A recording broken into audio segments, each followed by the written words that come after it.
Do they weigh too much, whatever that means? Is their BMI too high? And there are reasons for that on a population level, which we're going to consider in a moment. But what I'm more interested in as a psychologist by background is this idea. So what do they get about how their body should look like, whether their body is acceptable in a public place, whether their body will work, and whether they are allowed to care about their body working. So just really thinking not just about how a woman looks, but the messages she gets given about her body in general. So we know broadly that a healthy weight is important during pregnancy. There are lots of research studies out there that will show you that on a population level, so looking at big groups of women, usually hundreds, thousands, tens of thousands, their weight, if they have a very high BMI, they are more likely to have complications in pregnancy. They're more likely to have difficulties during birth. They're more likely to experience difficulties breastfeeding. And that's kind of the simplistic message you get. You can imagine the Daily Mail headline now, can't you? It's there all the time. If you put in obese woman pregnancy into the Daily Mail search or even a Google search, you'll get all sorts of horror stories and this idea that, you know, the absolute worst thing almost a woman could do would be not to be a healthy weight. But what we have to really remember is there are many sides to that message. And one I want to talk about first of all, because this is something that is really important to me at the moment in public health, is that whenever you see a study like that, it's about the chance of something happening. It's about the risk. I don't like the word risk because the word risk always makes it sound really dangerous, but it's about the likelihood. It's never about a definitive. If a study headline says that women who are obese during pregnancy have worse birth outcomes, that's a pattern in their data. It said nothing about an individual woman. What it does is look at big groups of women, look at patterns between their weight and their outcomes, and if they can find one, then they can have that conclusion. But it certainly doesn't say that for every woman who has a higher BMI, she's going to have an issue. So this study that I was looking at in particular, and there are lots of studies that look the same. So it's had quite a scary headline. It was something like, women's weight has severe consequences for their birth and pregnancy outcomes. And you think, oh, this is a bit scary here. And what they did is they looked at, 800,000 women, so a big group of women, and they compared women who are a healthy BMI to those who had a BMI over 40. And they found these statistics. So in this sample, they found that they were 4.8 times more likely to get preeclampsia, 2.8 more likely to have a stillbirth, 2.7 times more likely to have a C-section, 3.4 times more likely to have a neonatal death. And you read that and you think, that's really quite scary. But when you look at something else, the actual individual risk for women, so their what's known as the absolute risk, their individual risk to them, actually paints a much less scary picture. So here, what that actually meant is that if a woman had a healthy BMI in pregnancy, she had a 1.4% chance to developing preeclampsia versus a 3.5% chance if she had a BMI over 40. What you can take from that is that the vast majority of women do not have preeclampsia regardless of their weight.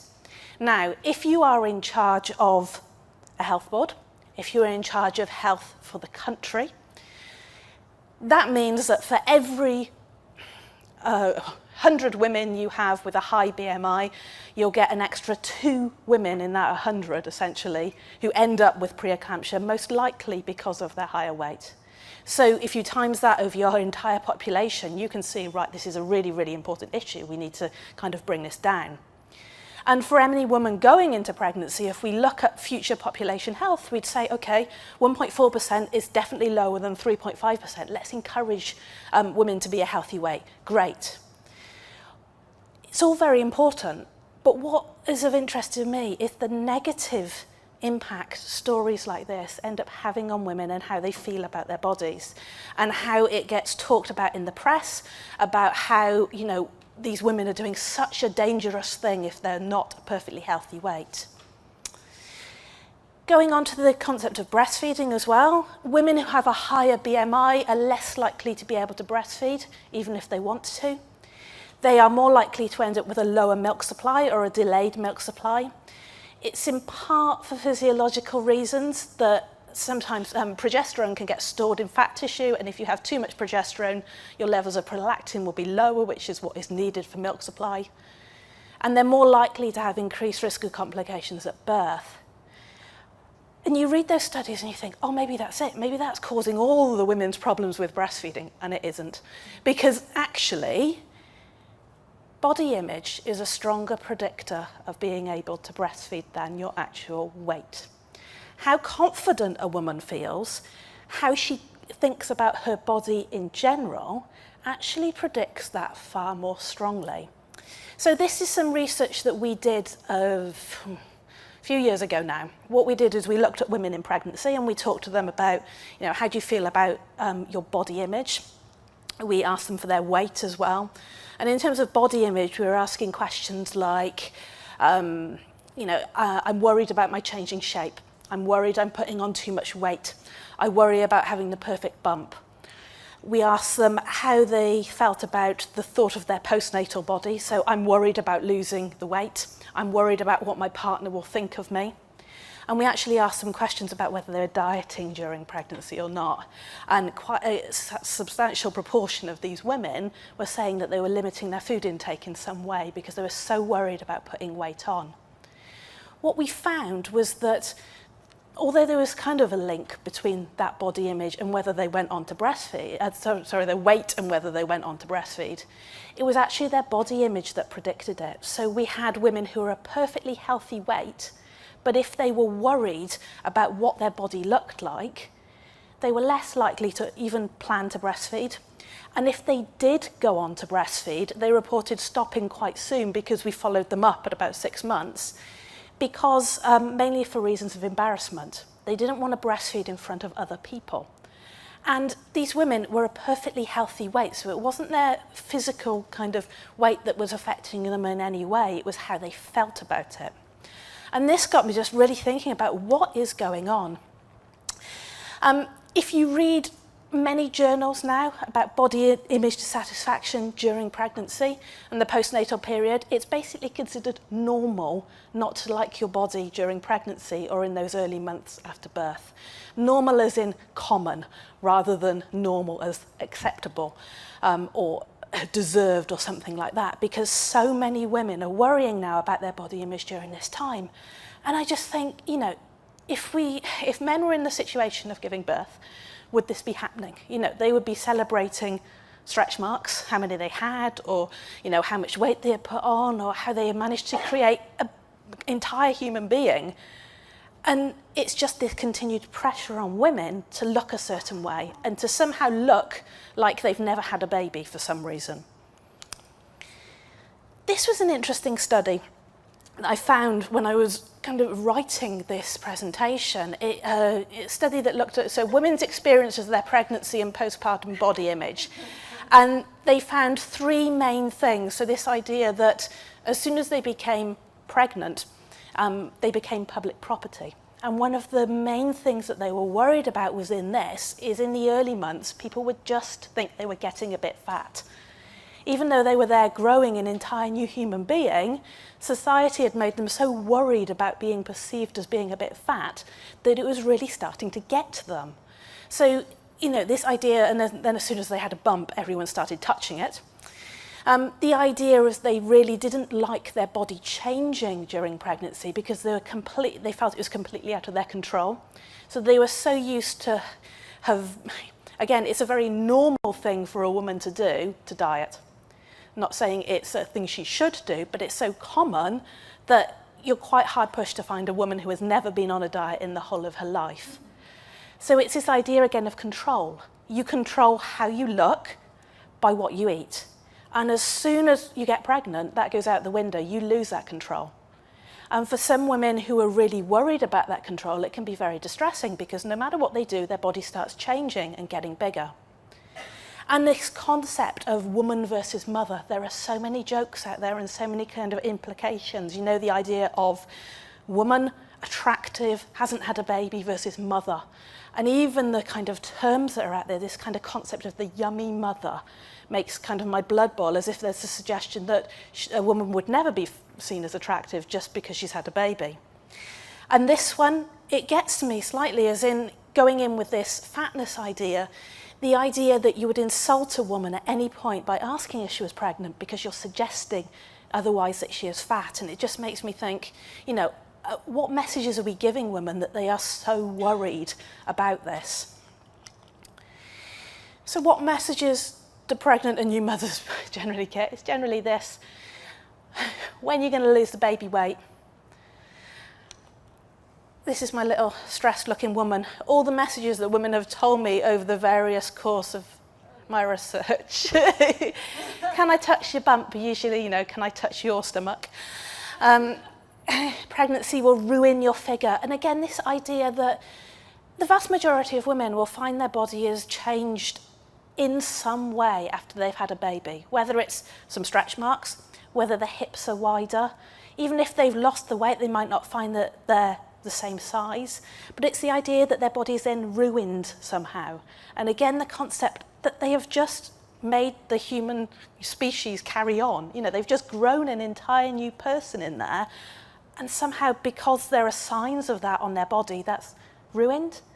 It's kind of a subconscious message getting to women. Breastfeeding will stop you losing weight. Another one. Have you thought about losing the baby weight yet? You're so big, or, you know, you're so small. I remember with when I was pregnant with my babies, I used to get it in the same hour or so. You'd go into Tesco's and someone would be, oh, you're so big. And you'd go down to the frozen fish aisle and they'd be, oh, you're so small. And it's just this idea that we can comment, you're public property.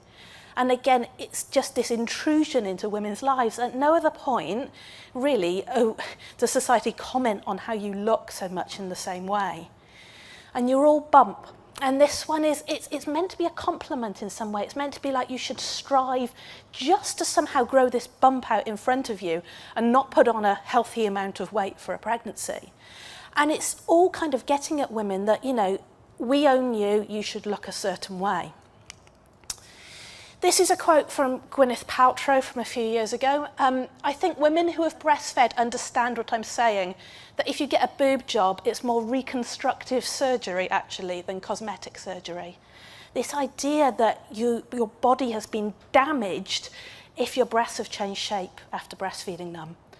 Now, interestingly, I've managed to dig out 2 studies on this, and both of them say that breastfeeding long term, so after you've stopped breastfeeding the baby and you wait a little while for things to settle down, does not actually affect a woman's breast shape long term. What happens is it's pregnancy that leads to the changes, it's not her breastfeeding. And what makes me particularly confident in both those studies is that they were both done by plastic surgeons. So they're both conducted by plastic surgeons, and to me, a plastic surgeon, if they could possibly say that breastfeeding affected breast shape, they would. So I'm quite confident that it's true. And if you think about what images are out there, we were talking about this image last night actually, the same sort of, if you put in pregnant woman into Google, they're all very, very similar. None of them seem to have put on any weight at all, apart from their bump. It all seems very glossy. They all have long hair, it seems. This one only has half a head. They're all holding their bump continually. It's kind of this idea, you know, they're so pleased, they're often smiling at their bump. And it's what is this saying to us about pregnancy? That it's a really contented, glowing, blissful time in your life. I had hyperemesis 3 times. I never looked like that. I kind of feel like some kind of toilet images would probably be better than that. But the same ones come up time and time again. Or there are several other types of pregnant image. This one, the headless woman. There's a real issue with this in general in obesity photos, in that they're always headless. You're just your obese body. You're not a person. You've just had your head kind of chopped off. It's all about your body. Well, this crazy one, what is this about? this kind of, it's the ultimate in feeding. There's another similar one, I forgot to put it in, of, I think it was from Brazil or somewhere. It was a photo of a baby being breastfed, but instead of the breast, there was a giant burger there. And it was the idea that if you ate a burger when you were breastfeeding, your baby would be eating a burger. And you just think, yeah. But again, just this idea that it's all your fault, women. Or there's this lot, and some crossover with Laura's talk this morning, but again, fit pregnancy, what's that about? I understand women are going to want to, if they're very into their fitness, they're probably going to want to keep it up and keep active. But again, your average woman walking down the aisle in Tesco's wanting a pregnancy magazine, and you see these images and all the articles, gain just enough weight. 48 hours to more perfect skin. Hotter sex after baby. I can't go on. Show off your bump. You, him, and Sparks, which is a bit non-inclusive. But again, just this idea, they are so happy. For some reason, you cannot have short hair when you're pregnant. They all have very white teeth. If I'd be quite happy if my stomach looked like that, the red skirt went outside of pregnancy. But it's just this idea that you have to look a certain way. This is the image of pregnancy. Then you have the press. This is from the Daily Mail or something. It was just a screenshot.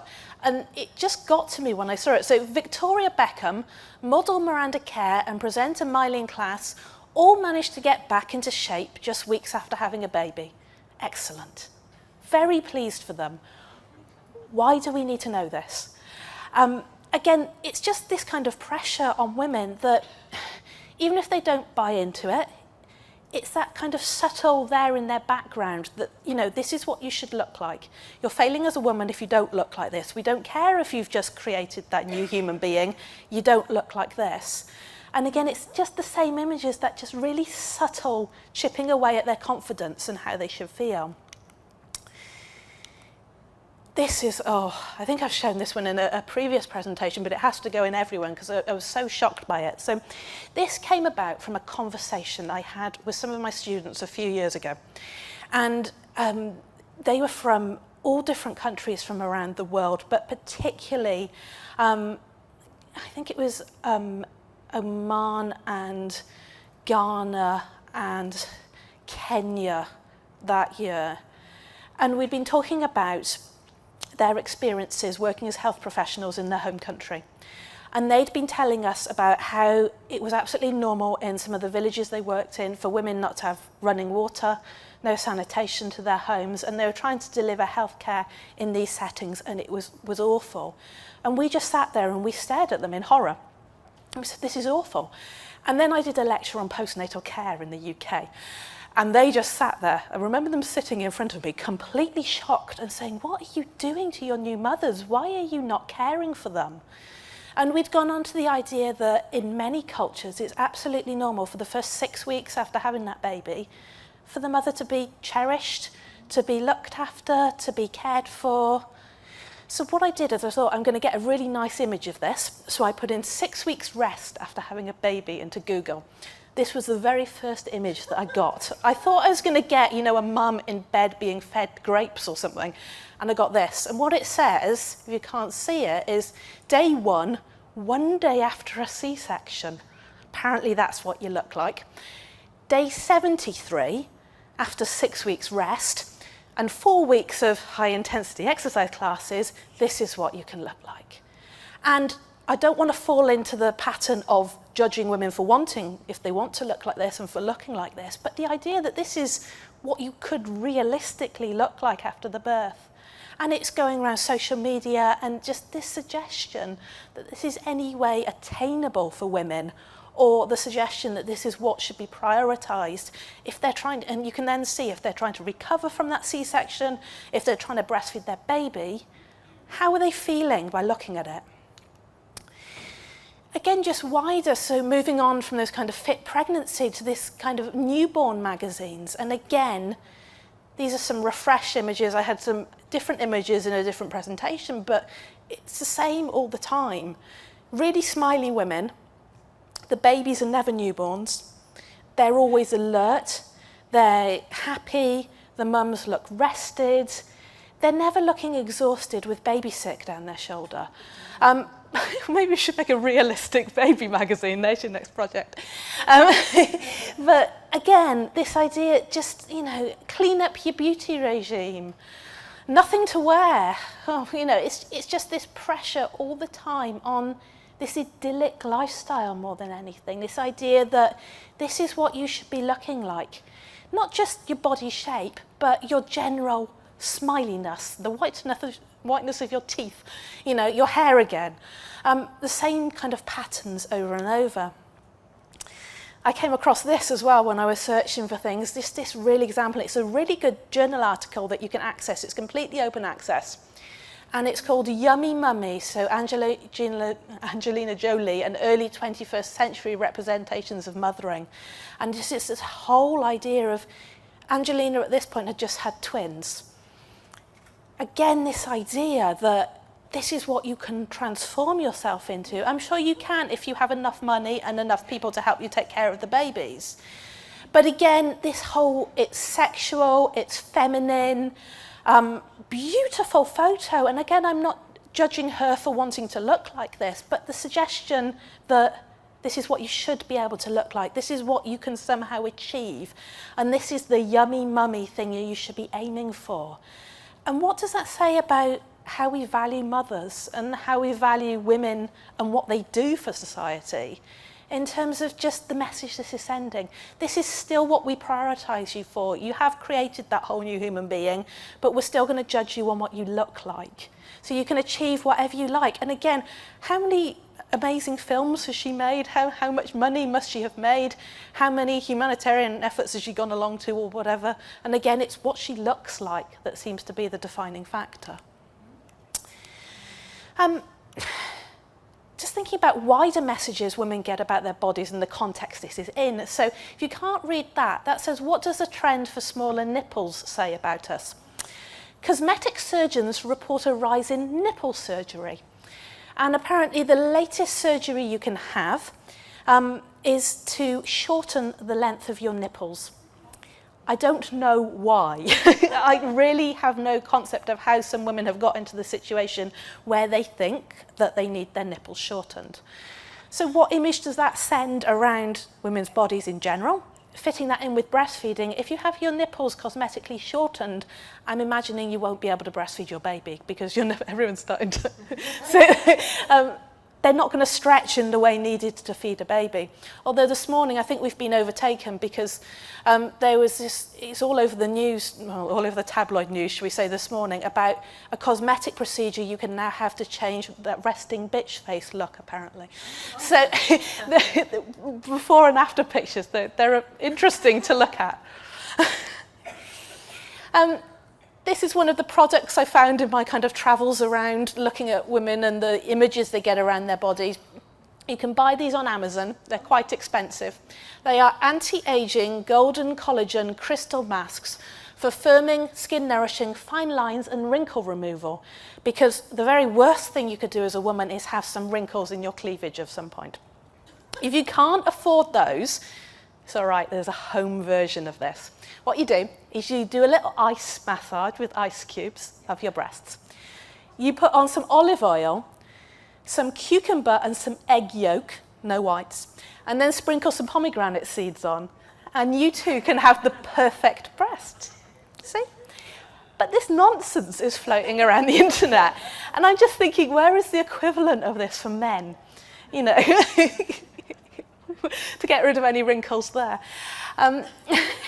This one is another favourite, another social media article, how to lighten your nipples. Everything you need to know about nipple bleaching. I would hope that this is everything you need to know, but do you know the secret to this one? Yeah. Exfoliation. So what you do first before you bleach your nipples is you exfoliate them, apparently. And again, and it says, yes, you can and should exfoliate your nipples. What? I'm not entirely sure what is going on with this, but again, it was one of those articles coming around social media about the idea of what your body should look like. So, what impact does this all have? If you do some Google searches, is it safe to diet in pregnancy? 213 million results in 0.6 seconds. How to lose the baby weight? 470 million results in 0.6 seconds. Women are typing this question in a lot. We did some research. One of my students, Sarah, who is now, I believe, just qualified as a midwife this year, Sarah Hicks, she did for her dissertation a study looking at how pregnant women felt about their body, their anxiety, and their social media use. And she found basically that negative body image was completely common. So many women were saying that they didn't like their pregnant body in some way or were really worried about what it would look like after having the baby. And it was completely unrelated to how much they weighed before having their baby. So women who are a perfectly healthy size are still worrying about it. And again, this is the key message. It is not about women wanting to be healthier. It is about worrying how their body looks. So 60% were very worried about losing the weight. 58% were already feeling pressure to get back to their pre-pregnant self.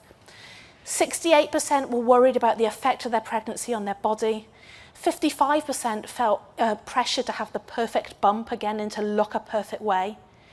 And we had some women who were feeling positive. So 18% felt attractive during pregnancy more than usual.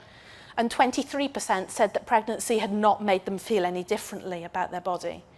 But there's this core group of women who were feeling really negative. And what we found was that the more they used Facebook, the worse their body image was. And particularly, we were asking them specific questions like, I compare my body to pregnant celebrities. I feel pressure from other pregnant women I know. And it was this self-comparison idea that they were seeing the more they were exposed to all these different images. And you know what Facebook is like. I don't find me someone who wants to put a picture of themselves up having a nice time in a restaurant, takes just one picture and puts it straight up on Facebook. It rarely happens. People take multiple ones, you choose the best one. It's what we do with smartphones. We present a life that isn't true.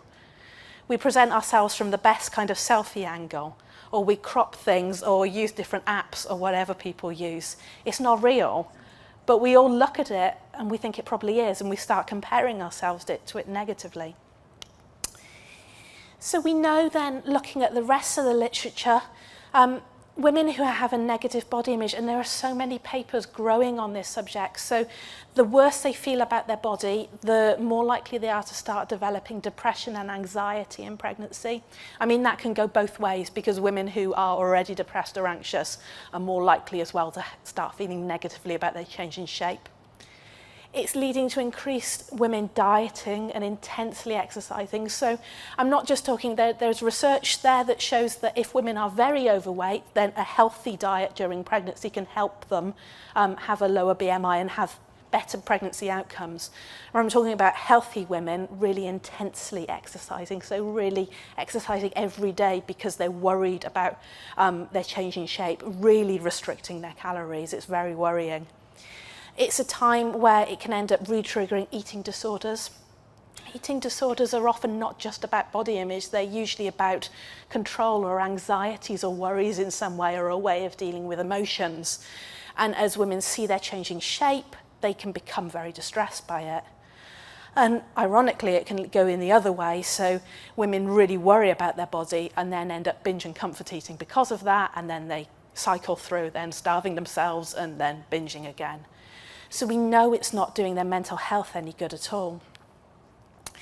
This is a very new study that just came out. One of the, I want to say Leicester University, it's one of the universities up north somewhere, but they actually tracked women through their pregnancy. So they looked at how they felt about their body and their changing shape during pregnancy. And then they looked at their relationship with their baby. And they were even finding a link there. So the more women were worried about how they looked and their changing shape, they had poorer attachment to their baby. And I think that's one of the saddest studies I've read on this, in terms of it's affecting their bonding. And throughout the different research studies I've done over the years, some women have openly said that they are angry at their baby for changing their shape, for causing their stretch marks. And of course, they feel awful about that. They don't want to feel angry, but how have we reached that stage where that is seen to be so awful, that their body shape has changed, that they end up blaming their baby and then hating themselves? And again, the flip side of all of this then is women become so worried about their shape as a new mother that some of the most popular kind of searches again then, so getting your baby into routine, 25 million hits. How to get your baby to sleep through the night, 40 million hits. And of course, that is a wider issue about baby care. But if you're worried that you should be getting back to the gym and you should be going on a diet, you're going to need somebody to care for your baby. Who's going to look after that baby whilst you're going for a long run? Who's going to look after your baby in that time? You're going to need your sleep. And the two things go hand in hand together. Women who are worried about their body image are more worried about their baby's behaviour, because they're wanting that security of their baby being more settled so that they can get back and focus on how they look.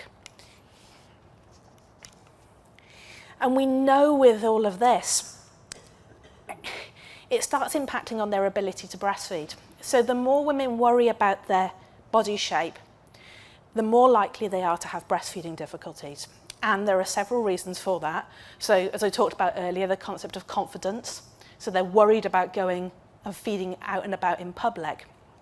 But one of the reasons is that a few of our research studies have shown that when a woman worries about her body image and goes on a diet herself, she's more likely to want to start feeding to a routine for her baby. She's more likely to try and want to get her baby into routine and to feed them to a routine. It's like either she wants that control for herself and she wants that control for a baby, or she's worried about how often that baby feeds and she wants to stretch out how often they feed. So she starts trying to feed them every 4 hours or so. The idea that you can stretch it out and you can feed them in these blocks, because that then gives you time to leave the baby and go off and go to the gym or whatever you need to do. Now, the problem with this is we know that successful breastfeeding has at its very heart this concept of responsive feeding. So if you're not aware, milk basically gets made on this kind of demand and supply basis. So the more you feed the baby, the more milk you make. If milk is removed from the breast, the body makes more milk.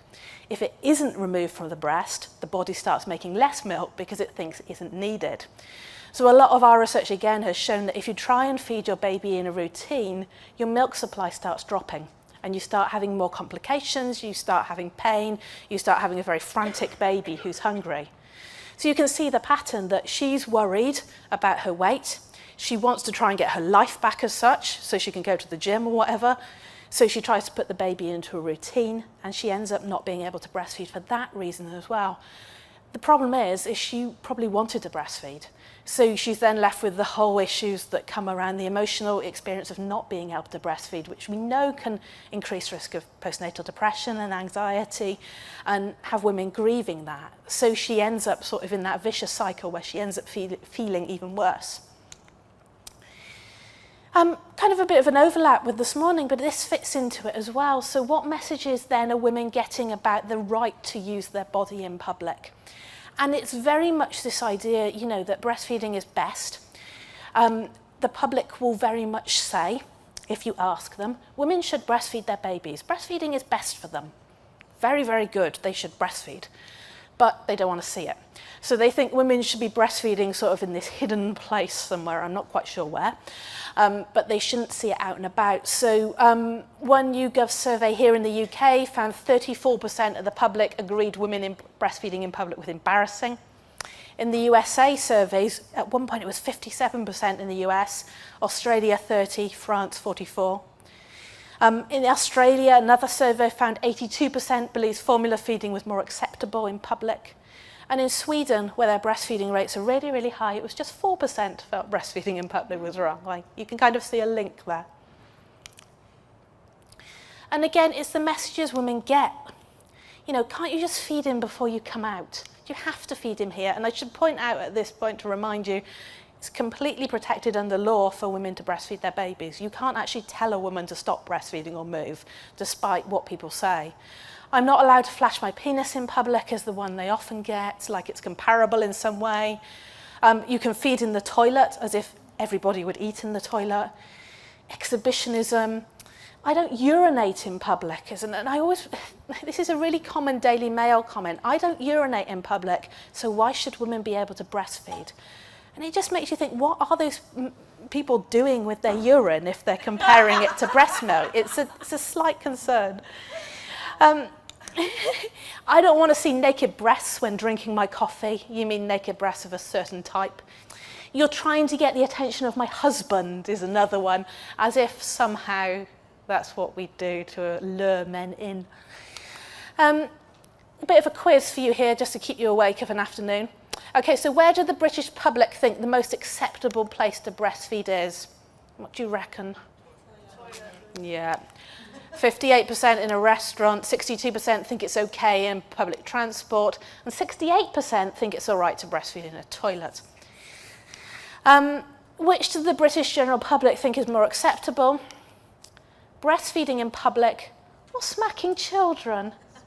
Smacking children, obviously. 65% think it's okay to breastfeed in public, 75% think it's okay to smack children, which is why we're at this stage. And it kind of brings it back to this. I mean, it's another way, if you stop a woman breastfeeding in public, it's basically another judgment of her body and the way she is using it.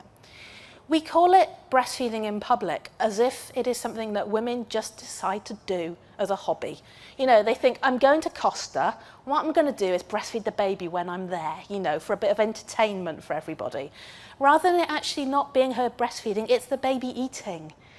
The problem is you can't actually say, I don't want your baby eating in public without really sounding like a complete idiot. So we make it about the actions of the women, but again, it's about judging that. It's about making a judgment on them and being able to control them. And of course, it's not really about breasts at all. It's about women using their breasts to breastfeed a baby. Because here, in a US study, 48% of men felt it was appropriate to show a woman breastfeeding on a magazine, 37% on a poster, and 46% on a family TV show, because presumably children would see breastfeeding and that would be awful. So it's again this idea that it is all about sex somehow. It's not. It's about a woman feeding her baby. Again, of course, we're okay with the sun. I don't know what stage we are with breasts in the sun. I'm sure they're around somewhere. But there's also a really interesting link with sexism. Now, women can be sexist as well, of course, towards women. But the research has been done with men. So they've shown that the more a man scores highly on traits of sexism, the more likely he is to hate a woman breastfeeding in public. And there are two main reasons for that. What they did with this study is split it into two types of sexism. So one, it's a type of sexism where men actually adore women. They kind of idolize them and kind of put them on a pedestal and think they're wonderful, as long as they act in a certain way. And that way is to be pure and ladylike and, you know, very feminine and for them. As soon as they fall off that pedestal, they hate them. Breastfeeding in public and showing other men their breasts would be classed as that. The second type is the type that just basically hate women. So they hate the idea that they have the right to breastfeed in public, and they hate women's rights. So both those types of sexist men hate breastfeeding in public. This is another one, this kind of concept that we're actually scared of breast milk, which is really ironic given how much cow's milk we drink in our diets. But we think that breast milk is a bodily fluid. So we think if it's a bodily fluid, then somehow it must be there to infect us all. Even though babies are drinking it, it's going to infect the rest of us somehow. And it's kind of, this survey really showed that. So it was one of these situations a few years ago, and we've had several since, where a woman was told she could not breastfeed in a swimming pool. And they asked the Sunday Times readers, is it acceptable to breastfeed sat beside the pool? And 65% said yes. Is it acceptable to breastfeed in the pool? And only 36% said yes. So apparently breastfeeding in the pool is the really scary bit, with the idea that you could actually get some breast milk in the pool and it might somehow contaminate them. Now, if you think about what's in the average swimming pool full of small children, I think if you poured some breast milk on the top of it, it would probably do a really good job. But there we go. And again, just this image all the way through. So this was an ad campaign a couple of years ago now. It was actually apparently teaching women how to spot signs of breast cancer, but they couldn't use female breasts because social media wouldn't allow that. So they had to use man boobs instead. And apparently the campaign worked really well. But again, it's this idea that this is acceptable to see, but a woman's breasts are not. And how did it get to that stage? This, I don't know if you saw Dove a couple of years ago as well now.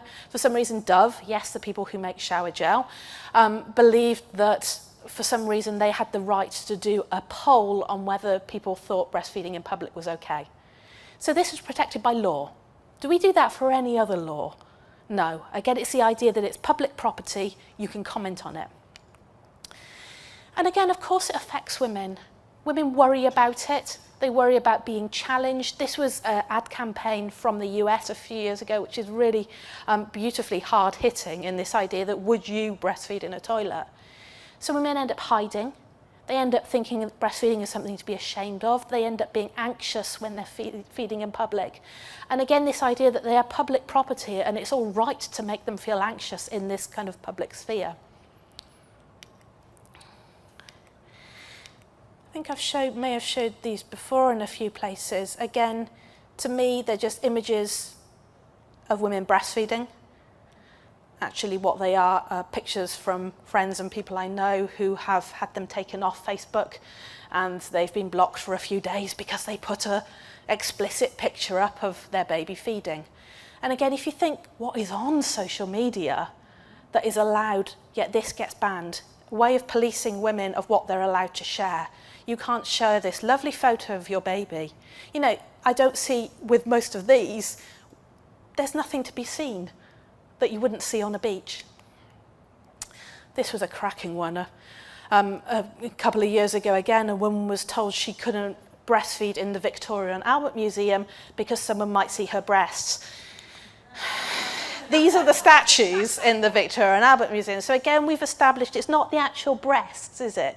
It's the woman breastfeeding. It's the act of her doing that. We've got some strange connotations about it. And again, breasts, when they're looking a certain way, so they're young, they're pert, they're pushed up, they're used to advertise stuff. These breasts are fine. But women breastfeeding, no. And to me, you can see more here than you can in some of those breastfeeding pictures. So breasts used to advertise perfume all the time. The other thing they used to advertise is burgers. I don't know about you, but you know when you start, you know, you've not got the kids in the car or whatever, you've got, you know, a sneaky kind of on the way home and you stop at McDonald's or something and you think, I'll have a burger. Isn't this how you look when you eat them? Because it's what I do on my backseat all the time. But again, this idea that breasts are fine. And this photo, this is one of my long-suffering children sat here on the right here, looking at me, if you could see the look on his face. And he was on this ride at the fairground. And as he got off, he said, Mum, were you taking photos of me or were you taking photos for work again? I said, both, darling, honestly. Because what was actually behind him was this naked woman. And you just think, why is this needed on a fairground ride that was mainly attracting children? Well, there is an adult sat there next to them. But again, just this idea that women's bodies, this is how we like them, this is how we see them. But we criticise pregnant women and their bodies, we criticise women breastfeeding. And I know you've shown this one this morning, but just again, this concept that breasts in this format are all right, breasts here not. Just to kind of go through this, because I think I'm starting to run out of time, but the kind of concept about what messages get about how their body will work. So it's not just about how they look, but the confidence they can have in whether their body will work in pregnancy, in birth, and feeding that baby. Because the message they get continually is that it won't. Plan for the idea that you are going to need our help. Plan for the idea, of giving breastfeeding a go, but be prepared that it won't work. And, during pregnancy, that continued anxiety about the birth, the messages they get continually, and I know you've talked about this throughout the conference and, just throughout everything, the idea that they should be worried about their birth, what could go wrong, the horror stories they get continually fed to them. And if they dare have the confidence to say, I'm going to have a home birth, I really like a home birth, that they get kind of pummeled from everywhere. How dare you think your body's going to work? How dare you have the confidence to do that? And a lot of it is control taken away. So the way they get tests done, and you have to have this and you must do this, the language of it all, the language that, you have to have these set things, and how are they treated during their appointments, and the suggestion that everything they are doing is going to harm their baby. The public property we've talked about, public property to touch them, to judge them, so much going on, even in the news at the moment, these scare stories for women. The one at the moment about, you've probably seen it in the last few days, about paracetamol somehow giving children ADHD or something. You just think, pregnant women don't take a paracetamol unless you have to. So this kind of scaremongering at them to kind of keep them in line that somehow they're going to really damage their baby. During birth, we could talk about this all day, but just the concept of risk aversion, they're not in control, the medical staff is in charge. You see it so many times, the doctor delivered the baby as if, they'd taken that baby out of her and she'd done nothing. A huge concept of procedures being conducted without consent. I wish I had time to talk about this more, but just the whole image that she's not in control. Her body is someone else's. And if you dare query that, you're judged as being the difficult one. Don't you want your baby to be alive? Don't you want a healthy baby? The language used, failure to do this, failure to progress, failure, it's there throughout. And within it all, their experiences get minimised.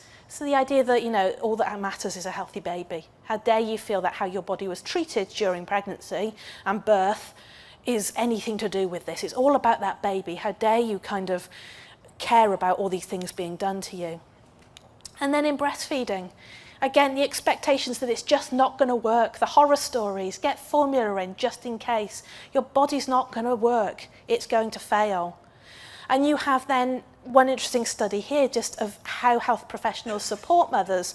Mothers saying they really valued this kind of concept of the skilled companion who helped them, who talked them through it, who kind of guided them, versus the version who, takes a breast, takes a baby and plonks them together. But women in some cases have said that, they've literally had their breast manhandled into that baby's mouth as if they are the kind of body that will feed the baby rather than the woman who should be cared for and loved after birth. And again, seeing the milk, not the mother, getting the milk into the baby is the main thing. And again, this language of failure. So women who fail to breastfeed, women who give up breastfeeding, as if, they just don't care about it. This is a quote from Gabrielle Palmer in The Politics of Breastfeeding, so brilliant quote. So talking about how women feel when they're trying to do that first feed. So imagine a young man making his first attempt at sexual penetration. Ask him to set about the project in a special sex centre where there are experts he has never met before, ready to supervise him and tell him how it ought to be done. Presume that his partner is as inexperienced as himself and is asked if he is going to try and achieve an erection. When he starts, a busy expert who may never have personally experienced sexual relations starts telling him how to do it and inspects his body with a critical expression, prodding him and his partner in an insensitive manner. By the bed is an artificial penis put there, as the young man is told, just in case you can't manage it. Men can't make it. It's not their fault. Nature often fails. Everyone knows how vulnerable the male penis is to psychological stress and how sensitive sexual partners must be in order to nurture the psyche as well as the body of the male. Yet such sensitivity is conspicuously absent from the experience of most women giving birth in hospital. Just this idea, the control of it. We then have these. So there is a huge amount of devices that have kind of popped up on the market. So one of the main things women worry about with breastfeeding, it's not going to work, I'm not going to have enough milk, my baby's not going to get enough. So what manufacturers have done is created various machines that will supposedly measure your milk intake. None of them can possibly work for physiological reasons. One, Milk Sense, says that if you roll this around your breast, it will calculate how much milk is in your breast for you. So you can do it, you can feed your baby, you can do it again and it calculates milk intake. No, won't work. Mom Sense, what it does is it puts a little sticky thing behind your baby's ear, so every time your baby's jaw moves as it feeds, it converts that into supposedly milk drunk, and you can look on your smartphone as your baby fills up. This new one here, Richard Branson has just given funding for. It's a nipple shield with a sensor in it that measures the flow of milk through the nipple shield. Yeah. All of them are going to destroy women's confidence, but it's all the idea your body will not work. Expect it not to work, we'll fix it for you. And of course, finally then, just the impact of all of this on women. So the impact of the birth not going to plan, the concept of their body failing them, the concept breastfeeding failed.